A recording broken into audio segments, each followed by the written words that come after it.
Hi Jane, welcome to Tea Time. Hi Clara, how are you today? I'm good. And we're not actually on the road to Brighton like we were this time last week. No, that was a long old day coming back, a long trip for coming back, but you know, so totally worth it to do something so unique and different. I love it. It was. Oh, it was so appreciated. So Jane came all the way from Plymouth to Brighton to feed Maccabee. Yay! And she forgot to wear her apron, so she's wearing it for you now. So do you want to just show us your apron? The functional. Yes, Yeah. with my lovely logo, my cartoon alter ego, as I call it. Yeah. That's me. Up to all sorts in the kitchen. But no, you are a nutritional expert and superb chef as well. So you're sort of marrying those two together, which is really key, isn't it? You know, it's all well and good to talk about the nutritional benefits of food, but unless you know how to combine them into tasty numbers, then it's a lot of intellectualization. So how did that come about? Have you always been interested in food, or is it Oh, I had an idyllic childhood, really, one that I wish all children could have growing up in Cornwall, making dens in hedges. We had a kitchen garden that now, because it got, you know, as my parents got older, my grandparents used to help my mum. My dad was in the Navy, so we lived near my maternal grandparents, and between them, the three of them, they basically had an entire kitchen garden and chickens and fed us pretty much everything. Right. So that was the norm for you. Yeah, I mean, we were lucky, and it was when I was 6, we moved down to Cornwall, decided to stay stable, as many military families have to make that choice. We stayed down there and bought this, my parents bought this rundown Elizabethan house and fields, and it was all a complete wreck, and they're still there 45 years later. But you know, this whole section of the garden, it's about, I think there's been houses built on it now and developed, because it just got so big. We had to do something with the land. They couldn't continue to manage, once my granddad, especially my nan and granddad, both died. You know, they couldn't manage all of that land. And there's 2 5-bedroom detached houses on the space that was the kitchen garden. So you can imagine how big that was. Wow. Yeah. I mean, Well, literally, oh God, it was just so much. But that is so true, Jane. You know, when we talk about planting gardens and being able to live sustainably on the earth, how much land do we really need to be using to make that possible to feed a family of 4? You know, not that much. We just we were completely, almost good life, really, quite very self-sufficient. You know, and grew everything instead of growing some fruit and veg and fruit. You know, and then buying others seasonally locally. We kind of grew everything and lots of it for all of us, and froze. So that was very much in your blood then. You know, it's part of who you are to have a balanced diet that is from the land, so it's in season, as you mentioned as well. So it's of the right area. And so how did you get into studying the nutritional benefits of, you know, the biochemistry behind it all? I was always very good at languages and things at school, and physics and chemistry were not, and maths weren't so hot, but biology I loved. Yeah. So biology was fantastic. But having kind of always cooked and grown up around this, I think as a child you take it for granted.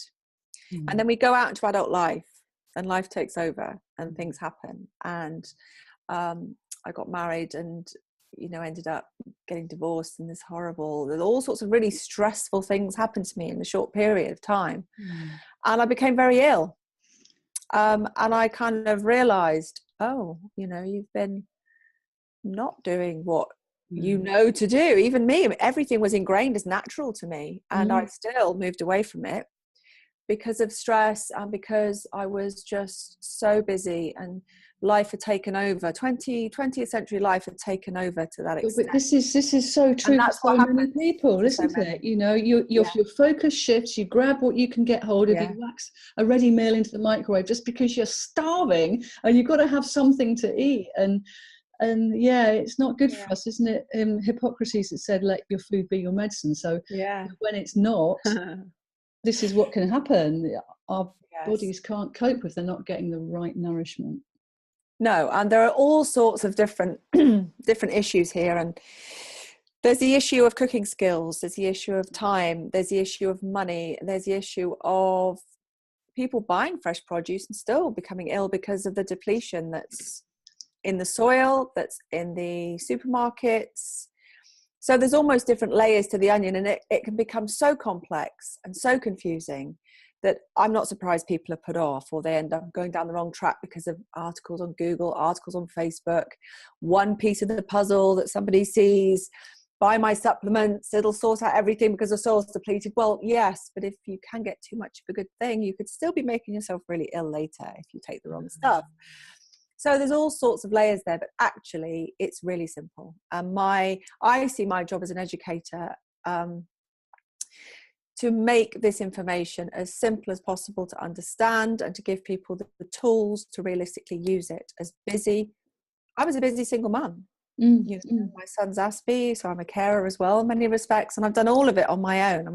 I've done everything alone, so I understand the financial constraints, the time constraints, all the pressures, but I've also seen what happens the other side. And because of all those different stresses, when you move away from looking on your body as this living being that needs nourishing every day, certain vitamins and minerals we need every single day, and we need 90 particular nutrients a day to stay healthy. 90 that we've discovered, and we haven't even discovered yet. And the role of iron wasn't really discovered properly until the 1970s. It just goes to show how much we're still discovering. But I have had chronic fatigue, I've had a breakdown, I've had ME, and I've had cancer. And all as a result of long-term stress, meaning that I was not taking care of myself. And I tend to not eat enough. It's not a case of eating junk. It's a case of losing my appetite and not really eating at all, which is the same as not eating processed food and kind of not getting nutrients. It's the same. You just nutrient depleted, aren't you? But you're not taking care of it. And you picked up on a really good point there. It's like the stress on your body is what's caused the diseases, or been a contributive factor towards the diseases. And I think that the medical community are in complete concurrence with that now. That it's that stress really is the number one aspect of our lives that is causing so much trouble. And so even like eating on the run, how can we get into a place of always being sacred with what we're eating again, so that we actually do sit with it and be present and give thanks for what we're eating, I mean, mindful eating, as I call it, is incredibly important. Even if you're just having a bit of cottage cheese, a few tomatoes, and an oat cake for a snack, that's actually a really balanced kind of simple lunch in many respects. Especially a little sprinkle of Himalayan salt, bit of oregano on the tomato, this kind of thing, all these little extra touches, because you're looking at really bringing very high quality simple ingredients together to make it easy and quick. It doesn't have to be complicated or expensive. But that mindful eating, digestion begins in the mouth. And as a functional nutritionist, who's not just a nutritionist, which is different from a dietitian, different from a nutritional therapist, different from anyone else, nutritionists deal with clinical nutrition, the actual physiological impact of nutrients on our bodies. A functional nutritionist has its basis in functional medicine, which is that everything starts in the gut. And that means if you're not digesting and you're not absorbing because your microbiome is out, your gut flora is wrong, any number of reasons for that, you could have all the fruit and veg in the world. If you're not absorbing it, you're not going to use it. And one cofactor being out is enough to throw things out completely. I'm starting to train other professionals in functional food coach training is something I'm now doing, and I'm taking my initial cohorts through right now for physical and mental health to train them how to add food assessment for their clients to their work in whatever area of health they work in, so they can look at diet and lifestyle. And they've been really amazed by, it's not just, they knew that amino acids, say the mental health, the happy brain, they knew amino acids turned, what made serotonin, and it was made in the gut and all this kind of thing, but they hadn't realized that without something like B6 or zinc and without the digestion, they could eat all the chicken breasts in the world, or all the the quinoa in the world, but it's not going to get into the brain. So there's a lot of different steps.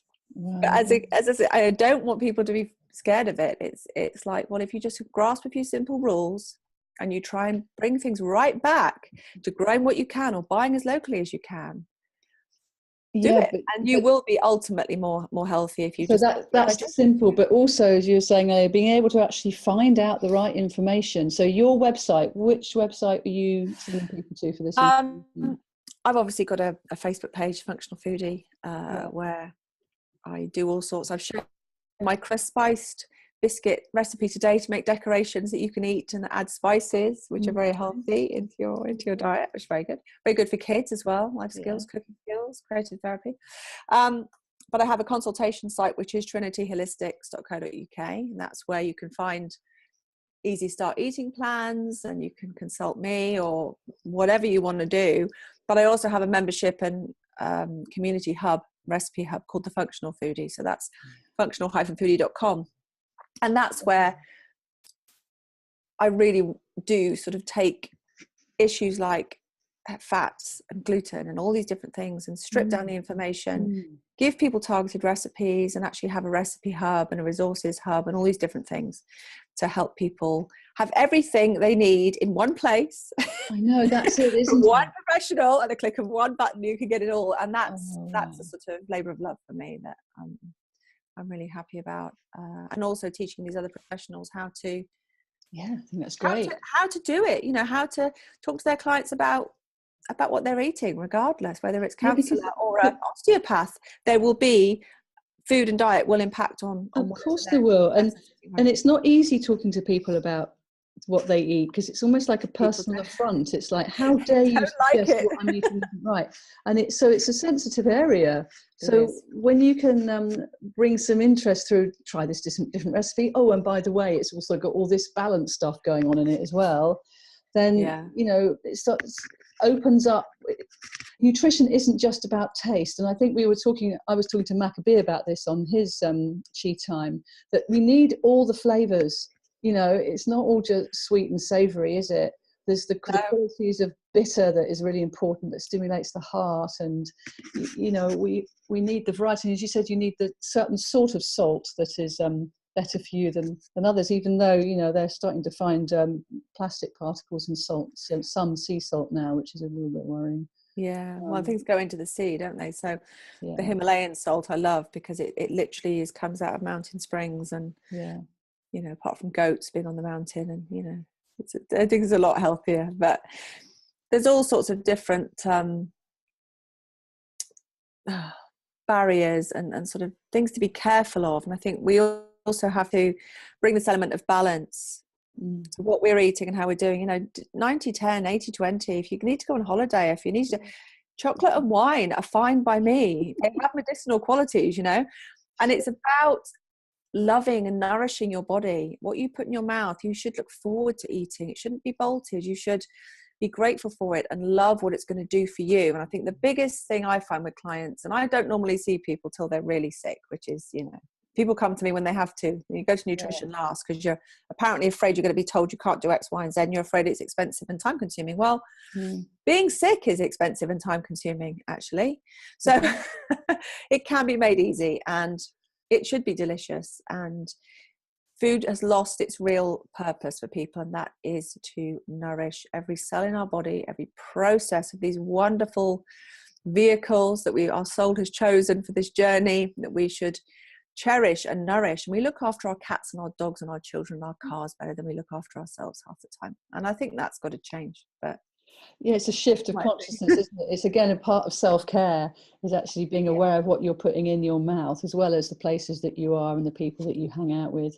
It's all the elements of consciousness in your life, and that we do have a choice, and there are all sorts of pros and cons and all sorts of old patterns of reasoning that our brains come up with, but it's like, hang on, just be with that point of choice when you're in the supermarket, unwrapping more packaging around your organic vegetables again, thinking, could I get this in a farm shop somewhere, so it's kind of, everything's moving and changing, and I think we just need to be aware of what's best for us. Like you say, keeping it simple, and if you can grow stuff at home. Have you seen those sort of racks that they have in like apartment blocks now? I don't know which country, must be America, where you pull it out and you've got all your salad greens just growing hydroponically. I think that's one way of doing it. There's all sorts of different ways of growing your own stuff, isn't there? There's some amazing projects and architects out there, actually, but there's also a lot of people who are setting up their own businesses and their own farms and their own small production of all sorts of things. And the more support they get, the more they're going to do it, and the more people will move into it. And we're moving back into that community aspect and seasonal aspect as well of growing. But, you know, I'm in Devon. You can grow pineapples. Not many people grow pineapples. If you want a pineapple, you have to go to a supermarket and kind of get it, really. You do, and papayas and so you can't. We're kind of used to having everything all year round, and it wasn't that long ago we didn't.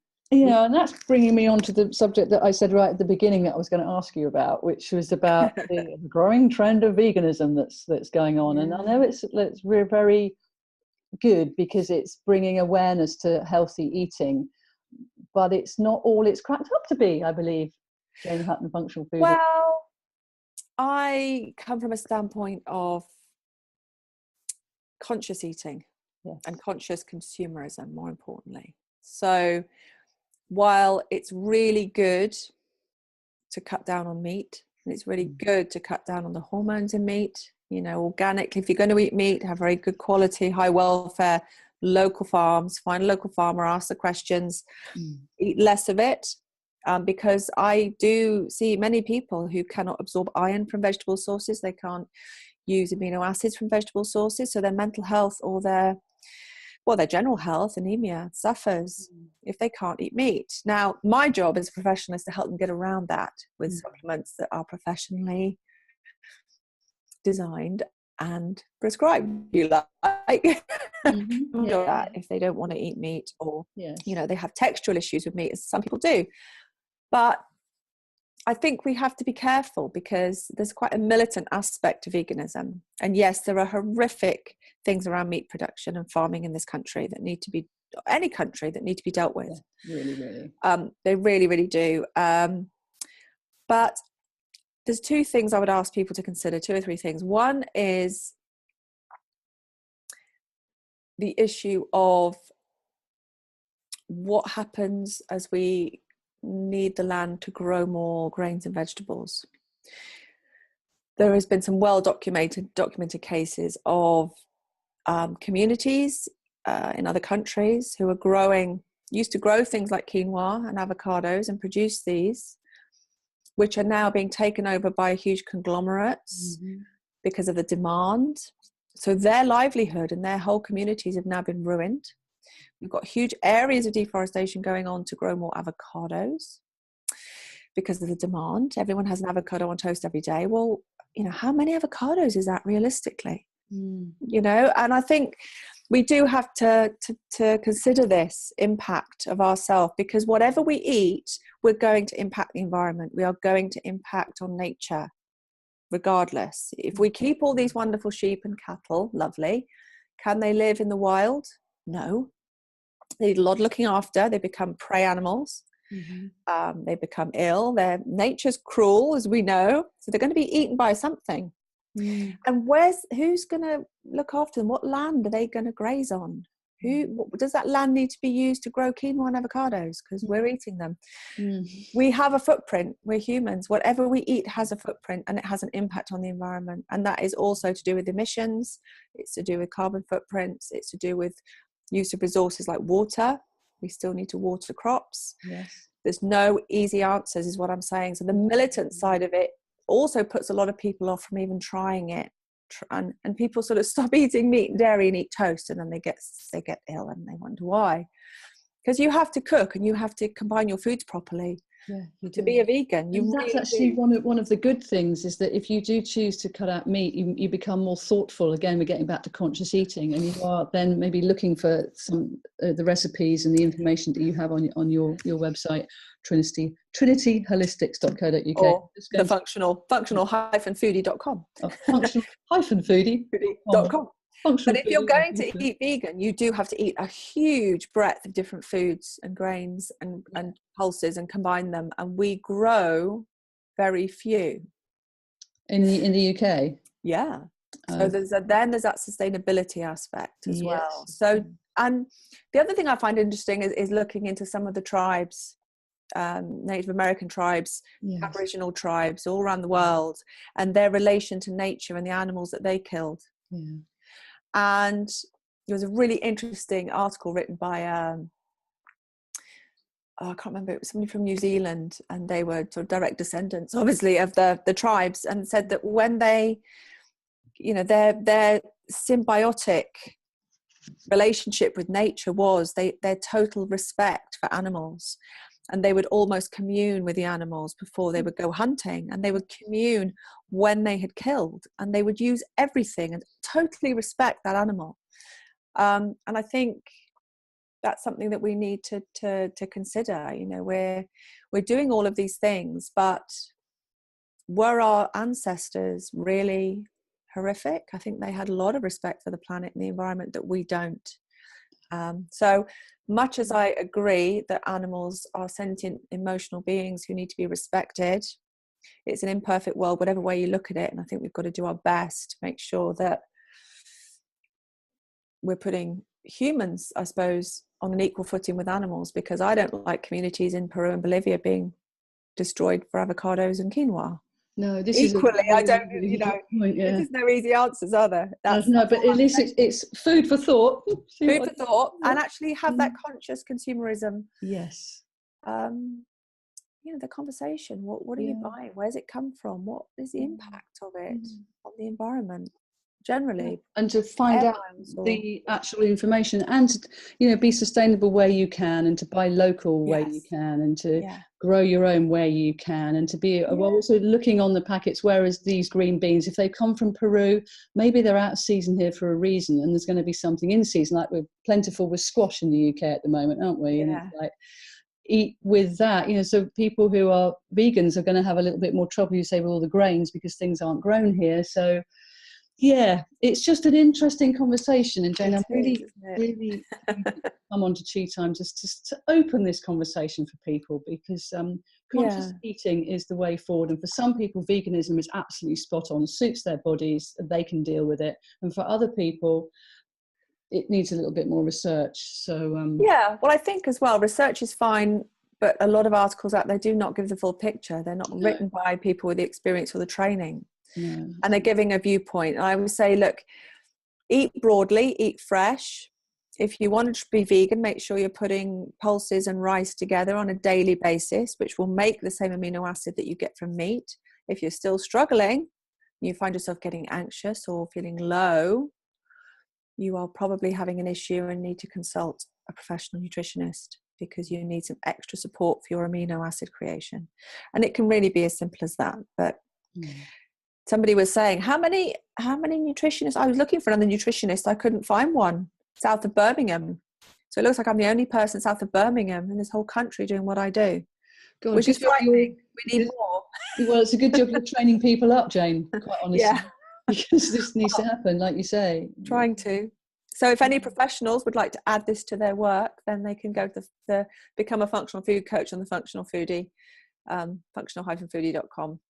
Because I'll be looking at training courses throughout England, also teaching others how to train others, and hopefully putting on some online training that will be we're looking at being approved by the Complementary Medical Association. So it's all moving ahead. So health by stealth, Clara, health by stealth, getting them all out there doing it.